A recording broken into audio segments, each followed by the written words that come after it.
Мектеп директорының орынбасары және Нишея командасының мүшесі ретінде менің басты міндеттерінің бірі мектептегі педагогикалық құрам, әкімшілік және Нишея командасындағы арасындағы бірлестікті орнату болды.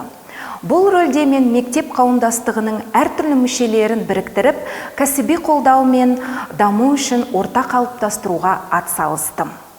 Әдістемелік бірлестік жетекшілерімен өткен тұрақты кездесулер барысында мұғалімдердің кәсіби тұрғыда дамытуды талап ететін тақырыптардың бар екені жиі айтылып отырды.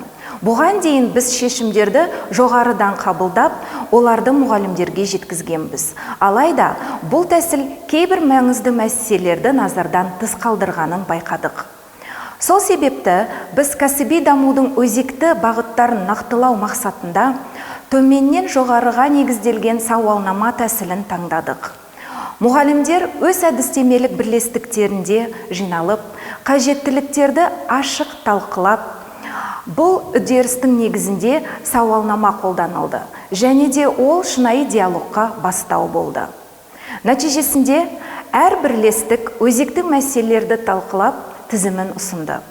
Бұл сол тақырыптар бойынша тәжірибелі ұстазды тартып, мектеп ішінде курстар мен әртүрлі шеберлік сабақтарды ұйымдастыруға көмектесті. Бұл бастама мұғалімдерге нақты көмек беріп, өздерін тыңдалғанын, әрі бағаланғаны ретінде сезінуге мүмкіндік берді. Бұл тәжірибеге бізге маңызды сабақ ол кез келген шешімді мұғалімдердің пікірін негізге алып отыру қабылданған әлде қайда тиімді екенін болды. Бұл жағдайда басшылық деңгейінен байқалмайтын мәселелерді тек мұғалімдерімнің көмегімен анықтауға болатынына көз жеткіздік.